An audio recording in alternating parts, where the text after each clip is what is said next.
Welcome to एडुजोस। एडुजोस में आप सभी लोगों का स्वागत है। दोस्तों, आज की इस वीडियो में हम लोग बायोलॉजी के कुछ इंपॉर्टेंट क्वेश्चन को क्विज के रूप में देखेंगे। इसमें कई क्वेश्चंस आपसे पूछे जाएंगे और उसका आंसर आपको कमेंट बॉक्स में लिखना है और लास्ट में आपको ये भी बताना है कि टोटल आपके कितने क्वेश्चन सही हुए। ठीक है, तो जीव विज्ञान की ये काफ़ी इंपॉर्टेंट क्वेश्चन हैं जो आपके किसी भी एग्जाम के लिए, जैसे कि एसएससी, रेलवे और स्टेट लेवल का कोई भी एग्जाम हो या सेंट्रल लेवल का एग्जाम जिसमें जीके जीएस पूछा जाता है, तो उसमें आपको ये क्वेश्चंस काफ़ी इंपॉर्टेंट रहेगा। इसलिए इस क्वेश्चन को ध्यान से देखिएगा। हर एक क्वेश्चन के एक्स्ट्रा फैक्ट भी इस वीडियो के अंदर बताए। वीडियो अगर पसंद आती हो तो इसे लाइक ज़रूर कीजिएगा, ज़्यादा से ज़्यादा अपने दोस्तों के साथ इसे शेयर कीजिए, क्योंकि हर किसी के पास ये वीडियो पहुंचनी चाहिए। और चैनल से पहली बार जुड़ रहे हैं तो चैनल को सब्सक्राइब ज़रूर करें और एक बार बेल आइकन को प्रेस करके ऑल नोटिफिकेशन ज़रूर देख लें कि आपने उसमें ऑल नोटिफिकेशन को एक्टिवेट किया हुआ है, तभी हमारी वीडियो की नोटिफिकेशन आपको मिलेगी। तो चलिए शुरुआत करते हैं। सबसे पहला प्रश्न, मानव के श्वेत रक्त कण यानी WBC जिसको कहते हैं, उसका व्यास कितना होता है? वो लगभग आपको बताना है कि इसका व्यास जो है वो कितना होता है। चंडीगढ़ PCS 2009 में ये क्वेश्चन पूछा गया है। मानव के श्वेत रक्त कण जो WBC जिसको कहते हैं, वाइट ब्लड सेल, ठीक है, तो इसको हम लोग जो इसका व्यास है, इसको कितने में हम लोग बता सकते हैं, एग्जैक्ट जो नहीं, लगभग कितना व्यास इसका होता है, में बताना है। चार ऑप्शंस आपके सामने दिए गए हैं। तो राइट आंसर इस क्वेश्चन का क्या होगा? इसका राइट आंसर होगा ऑप्शन नंबर ए। ठीक है, 0.007 जो है वो उसका व्यास होता है। ठीक है, व्यास का मतलब है यहाँ पर डायमीटर कितना होता है, ये पूछा गया है। ठीक है, तो अब यहाँ पर आपको आंसर इसका हो गया ऑप्शन नंबर ए। अब WBC के बारे में कुछ जान लेते हैं। WBC को हम लोग ल्यूकोसाइट के नाम से भी जानते हैं। ठीक है, ल्यूकोसाइट के नाम से भी इसको जाना जाता है। इसे शरीर का सिपाही कहा जाता है। अगर पूछा जाए कि शरीर का सिपाही कौन है, WBC है। ठीक है, इसके बाद अब देखिए, इसका निर्माण जो है वो अस्थि मज्जा में होता है। अस्थि मज्जा को हम लोग क्या कहते हैं? Bone marrow. तो इसका निर्माण जो है बोन मैरो के अंदर होता है, ये आपको याद रखना है। तो ये एक्स्ट्रा फैक्ट थे इस WBC से रिलेटेड इस क्वेश्चन के अंदर, तो इसको भी याद रखिएगा। श्वेत रक्त कणिका का जो कणों का जो व्यास है वो कितना है? 0.007 और इसका जो WBC को हम लोग ल्यूकोसाइट के नाम से जानते हैं, इसे शरीर का सिपाही कहा जाता है। इसका निर्माण अस्थि मज्जा में होता है। ठीक है, अगला क्वेश्चन देखिए। नेक्स्ट क्वेश्चन यहाँ पर है, श्वसन का नियंत्रण मस्तिष्क के किस भाग से किया जाता है? जो श्वसन है, जो हम लोग सांस लेते हैं, तो सांस लेने की जो क्रिया है वो किसके द्वारा, मस्तिष्क के किस भाग के द्वारा सुनिश्चित किया जाता है, किस भाग के द्वारा किया जाता है? यहाँ पर इमेज भी लगाई हुई है हमने। ये मस्तिष्क के कई सारे भाग यहाँ पर हैं, जिसमें एग्जैक्ट आंसर क्या होगा देखिए, अधः चेतक, अनुमस्तिष्क, मेडुला ऑब्लंगेटा और घ्राण पाली। तो इसमें राइट आंसर देखिए, SSC 2015 में ये क्वेश्चन पूछा गया है, तो आपको इस क्वेश्चन का आंसर बताना था। राइट आंसर इसका क्या होगा? Option number C, medulla oblongata. ठीक है, तो option number C right answer होगा। कहाँ पर है ये मेडुला ऑब्लंगेटा? देखिए, जो स्पाइनल कोड ये देख रहे हैं यहाँ पर रेड कलर, यहाँ से मैं मार्क कर रहा हूँ, इमेज को ध्यान से देखिए। इसके ठीक ऊपर ये जो एरिया स्पाइनल कॉर्ड का खत्म होता है, इसके ठीक ऊपर यहाँ पर से ये जो एरिया देख रहे हैं आप, ये क्या है? ये सेरेबेलम है और इसी ये सेरेबेलम है, ये जो मार्क किया मैंने, ये है मेडुला। ठीक है, इसी को कहते हैं मेडुला ऑब्लंगाटा, यानी स्पाइनल कॉर्ड के ठीक ऊपर का एरिया, और इसी के पीछे जो है वो सेरेबेलम होता है। ये आपको जो ये एरिया है वो सेरेबेलम होता है। ठीक है, तो ये आपको याद रखना है कि मेडुला ऑब्लंगाटा कहाँ पर है, ये आप देख लिया आपने कि स्पाइनल कॉर्ड के ठीक ऊपर। तो देखिए, इसमें कुछ आपको चीज़ें याद रखनी है, जैसे कि ये क्या है? अनैच्छिक क्रिया, जिस पर हमारी कोई इच्छा से नहीं होता, ये अपने आप ही हो जाता है। तो ऐसी क्रिया पर नियंत्रण होता है मेडुला ऑब्लंगेटा का, जैसे कि उल्टी आना, ये अचानक से आ जाती है। हृदय की धड़कन जो है वो चलती रहती है निरंतर, हम सोए भी रहेंगे तब भी हृदय की धड़कन चलती रहेगी, तो इसी वजह से ये भी हमारे कंट्रोल में नहीं है। छींक जो है वो कभी भी किसी भी वक्त किसी को आ सकती है, इस पर भी कंट्रोल नहीं है किसी का। तो इन सब को कौन नियंत्रित करता है? इन सब को नियंत्रित करता है मेडुला ऑब्लंगेटा। ठीक है, अब हम लोग बढ़ते हैं अगले क्वेश्चन की तरफ। नेक्स्ट क्वेश्चन है, निम्नलिखित में से कौन सा एंटी डायूरेटिक हार्मोन है? एंटी डायूरेटिक हार्मोन कौन सा है? और ये भी SSC 2015 में क्वेश्चन जो है वो पूछा गया है। इंपॉर्टेंट क्वेश्चन है, इस क्वेश्चन का आंसर आप लोग बताइए। कौन सा है निम्न में से कौन सा हार्मोन हार्मोन जिसको हम लोग एंटी डायूरेटिक हार्मोन कहेंगे? तो इस क्वेश्चन का राइट आंसर हो जाएगा ऑप्शन नंबर ए। इसको हम लोग वैसोप्रीन को कहते हैं एंटी डायूरेटिक हार्मोन। ठीक है, इसका नाम है वैसोप्रेसिन। ठीक है, वैसोप्रेसिन यह एक प्रकार का पेप्टाइड हार्मोन है। पेप्टाइड हार्मोन को ही हम लोग प्रोटीन हार्मोन भी कहते हैं। तो अगर आपसे पूछ दिया जाए कभी कि वैसोप्रेसिन जो है वो किस तरह का हार्मोन है, तो आप आंसर करेंगे पेप्टाइड हार्मोन है। ठीक है, पेप्टाइड हार्मोन है जिसको प्रोटीन हार्मोन भी कहते हैं। शरीर में पानी के स्तर को बनाए रखना और बाहर करने का काम से, यानी शरीर में पानी के स्तर को बनाए रखना और शरीर से पानी को बाहर करने का भी काम जो है वो कौन नियंत्रित करता है? यही करता है वैसोप्रेसिन। ठीक है, ये क्या करता है? ये जो है किडनी को कुछ फंक्शन भेजता है, कुछ इंस्ट्रक्शन भेजता है। ठीक है, ये जो वैसोस्प्रिन है वो किडनी को भेजता है कि कितना पानी रखना है शरीर में, या शरीर में पानी की अगर कमी हो रही तो कितना पानी रखना है, शरीर में अगर पानी ज़्यादा है तो कितना फिर पानी उसको निकालना है। ये दोनों इंस्ट्रक्शन जो है वैसोस्प्रेसिन के थ्रू मिलता है।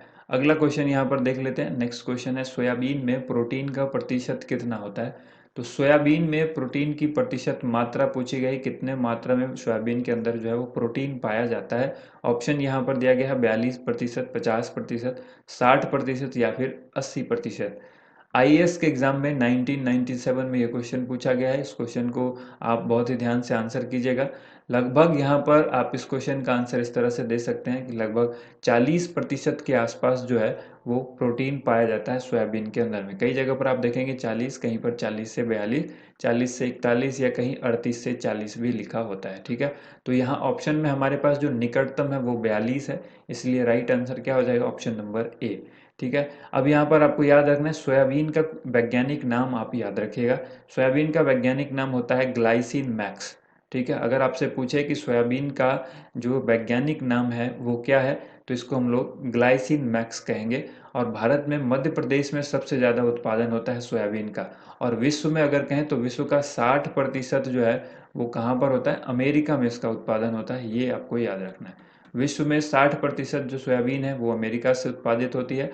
और भारत में अगर पूछा जाए कि सबसे ज़्यादा किस राज्य में होता है, तो मध्य प्रदेश में इसका उत्पादन होता है। अगला एक क्वेश्चन यहाँ पर है, निम्नलिखित में से कौन सी शर्करा तत्काल ऊर्जा प्रदान करती है? कौन सी शर्करा है? लैक्टोज है, सेलुलोज है, माल्टोज है या ग्लूकोज है? 2002 के एसएससी के एग्जाम में ये क्वेश्चन पूछा गया है। यहाँ पर इस क्वेश्चन का आंसर क्या होगा? तो राइट आंसर हो जाएगा glucose, option number D. Option number D, glucose जो है वो तत्काल ऊर्जा प्रदान कर देता है। ये एक ऐसी शर्करा है जो मीठी चीज़ों में पाई जाती है। ठीक है, ग्लूकोज आपको पता है ये पानी में घुलनशील है, वाटर सोल्यूबल है। और ये इसका जो रासायनिक सूत्र है वो क्या होता है? C6H12O6, ये आपको याद रखना है। ग्लूकोज का रासायनिक सूत्र क्या होता है? C6H12O6। ये जो है तत्काल ऊर्जा प्रदान करता है। इसके बाद यहाँ पर नेक्स्ट क्वेश्चन है, विटामिन ई विशेषता किसके लिए महत्वपूर्ण है? तो विटामिन ई के फंक्शन के बारे में हमने आपको पहले भी बताया हुआ है, ये बहुत ही इंपॉर्टेंट है, इसको जरूर याद रखिए। एसएससी 2001 में ये क्वेश्चन पूछा गया है। दांतों के विकास के लिए, कार्बोहाइड्रेट उपापचन के लिए, लिंग ग्रंथियों की सामान्य क्रिया में, उपकला ऊतकों के सामान्य स्वास्थ्य के लिए। 4 ऑप्शन थे, इसमें से जो राइट आंसर होगा वो कौन सा ऑप्शन होगा? Option number C. ठीक है, विटामिन ए का ई का जो कार्य है वो ऑप्शन नंबर सी के लिए है, लिंग ग्रंथियों की सामान्य क्रिया के लिए। तो ऑप्शन नंबर सी इसका राइट आंसर हो जाएगा। विटामिन ई जो है वो वसा में घुलनशील होता है, ये आपको मालूम होना चाहिए। वसा में घुलनशील विटामिन कौन कौन सी है? KE, DA, आप इसको याद रखें, या ADE आप याद रखें। ठीक है, ये 4 विटामिन है जो वसा में घुलनशील विटामिन है। ठीक है, इसके अलावा आप देखेंगे बी और सी जो विटामिन है वो जल में घुलनशील विटामिन है। तो ये आपको याद रखना है। ठीक है, यहाँ पर आप इसको कीड़ा से याद रख सकते हैं, KEDA, केड़ा। तो ये जो है वसा में घुलनशील विटामिन है। विटामिन ई की कमी से जो है वो लिंग ग्रंथि की जो सामान्य क्रिया है, अगर उसकी कमी आती है तो लिंग ग्रंथि की सामान्य क्रिया में कमी आ जाएगी। ठीक है, ये आपको याद रखना है। ये पुरुष और महिला दोनों के लिए ही महत्वपूर्ण है विटामिन ई। इसके बाद क्वेश्चन यहाँ पर है, किसमें भरपूर लौह तत्व पाया जाता है? ऑप्शंस यहाँ पर दिए गए हैं, नारंगी, अंडे, हरी सब्जियां या फिर दूध। आरआरबी 2003 और 2005 में ये दोनों बार ही पूछा गया है। ठीक है, रेलवे के एग्जाम में पूछा गया है 2003 में और 2005 में। किस में भरपूर लौह तत्व पाया जाता है? बहुत ही आसान सा क्वेश्चन है और इस क्वेश्चन का आंसर क्या होगा? हरी सब्जियां, ऑप्शन नंबर सी जो है इस क्वेश्चन का राइट आंसर होगा। हरी सब्जी में सबसे ज़्यादा लौह तत्व पाया जाता है जो हमारे शरीर के लिए काफ़ी महत्वपूर्ण है। ठीक है, तो हमें हरी सब्जियां खानी चाहिए जिससे हमें लौह तत्व की प्राप्ति होगी। अगला यहाँ पर क्वेश्चन है, बच्चों में अंगों की अस्थियां मुड़ जाती हैं, यानी अस्थियां किसको कहते हैं? हड्डी को कहते हैं। तो बच्चों में शरीर की हड्डियां जो है वो मुड़ जाती हैं यदि कमी हो। किस चीज़ की कमी होगी कि बच्चों में जो है हड्डियां मुड़ जाएंगी? तो ये कौन सी विटामिन की कमी से होगा? ये एसएससी 2008 में ये क्वेश्चन पूछा गया। देखिए यहाँ पर ऑप्शन है विटामिन ए की कमी, विटामिन B1 की कमी, विटामिन डी की कमी और विटामिन ई की। तो देखिए अभी हमने विटामिन ई के बारे में आपको बताया था कि विटामिन ई की कमी से जो है क्या हो जाएगा, वो नपुंसकता हो जाती है, या फिर जो लिंग ग्रंथियों में असमानता जो है उसका जो फंक्शन है वो प्रॉपरली वो नहीं काम कर पाता है विटामिन ई की कमी से। विटामिन ए के बारे में आपको पता है कि इससे रतौंधी हो जाती है, ठीक है। तो अब यहाँ पर बचता है विटामिन डी। हमने आपको बताया हुआ है कि विटामिन डी की कमी से होता है। तो ऑप्शन नंबर यहाँ पर सी इस क्वेश्चन का राइट आंसर होगा। विटामिन सी जो है वो किसमें घुलनशील विटामिन है? देखिए विटामिन डी जो है यहाँ पर, तो इसके लिए वसा में घुलनशील है। हमने आपको पहले बताया KEDA। तो आपको ये याद रखना है कि ये वसा में घुलनशील है। इसका रासायनिक नाम क्या होता है? कैल्सीफेरोल इसका रासायनिक नाम है। विटामिन डी का रासायनिक नाम क्या है? कैल्सीफेरोल। ये आपको याद रखना है। और इसकी कमी से वयस्क में एक रोग हो जाता है, उसको कहते हैं ऑस्टियोमलेशिया। ये तो बच्चों में था। बच्चों में जो रोग होता है उसको हम लोग क्या कहेंगे? उसको कहते हैं रिकेट्स, ठीक है। बच्चों में जो रोग होता है उसको कहते हैं रिकेट्स, जो कि विटामिन डी की कमी से होता है। और यहाँ पर ऑस्टियोमलेशिया एक बीमारी होती है जो वयस्कों में होती है अगर विटामिन डी की कमी हो जाए, ठीक है। इसका मुख्य स्रोत तो आप याद रखेंगे कि कई बार एग्जाम में पूछ दिया जाता है कि सूर्य की किरण से भी हमें विटामिन डी प्राप्त होता है। तो सुबह की जो सूर्य की किरण होगी उससे हमें विटामिन डी मिलता है, ठीक है। अब बढ़ते हैं अगले क्वेश्चन की तरफ। अगला क्वेश्चन है, एक गिलास पानी पीने से कितनी कैलोरी मिलती है? बहुत ही अच्छा सवाल है। यूपीपीसीएस 2015 में एक क्वेश्चन पूछा गया है, एक गिलास पानी पीने से कितनी कैलोरी मिलेगी? तो इस क्वेश्चन का राइट आंसर क्या हो जाएगा? 0 कैलोरी मिलती है, यानी ऑप्शन नंबर ए इसमें राइट आंसर होगा। पानी पीने से हमें कोई भी कैलोरी नहीं मिलती है, इसलिए ऑप्शन नंबर ए याद रखना होगा कि एक गिलास पानी हो या 1 लीटर पानी हो, हमें उस पर कोई कैलोरी नहीं मिलती। ऑप्शन नंबर ए यहाँ पर राइट आंसर होगा, ठीक है। नेक्स्ट क्वेश्चन यहाँ पर देखिए, अगला क्वेश्चन है, पेचिस रोग के लिए उत्तरदायी प्रोटोजोआ कौन सा है? एंट अमीबा, अमीबा, फैगोट्राफिक या फिर ट्रिपेनोसोमा? आरआरबी 2009, रेलवे 2009 में ये क्वेश्चन पूछा गया है। इस क्वेश्चन का आंसर क्या होगा? Option number A ant amoeba होगा, जिसको अमीबीय पेचिस कहते हैं। तो इसका पूरा नाम होता है एंट अमीबा हिस्टोलिटिका, ठीक है। इसी प्रोटोजोआ के कारण जो है ये पेचिस रोग हो जाता है, जिसको अमीबीय पेचिस कहते हैं। इसमें क्या होता है, इसमें कुछ रक्त की मात्रा भी आती है, जो जिस तरह से जब पेट खराब होता है कई बार जाना पड़ जाता है, और उसमें ऐसा होगा कि लगभग दिन में 10 से 20 बार जाना पड़ सकता है। और उसमें जो है आपको कुछ रक्त की मात्रा भी देखने को जो है मल के अंदर देखने को मिलती है, और इसी को इसलिए पेचिस रोग इसको कहते हैं। और इसमें राइट आंसर क्या हो गया इस क्वेश्चन का? ये होता है एंट अमीबा हिस्टोलिटिका के कारण, यानी ऑप्शन नंबर ए यहाँ पर राइट आंसर होगा। तो दोस्तों ये थी आज की वीडियो। अगर वीडियो आपको पसंद आई हो तो वीडियो को लाइक कीजिएगा, ज़्यादा से ज़्यादा शेयर कीजिएगा। Thank you so much. आप सभी लोगों का वीडियो देखने के लिए बहुत बहुत धन्यवाद।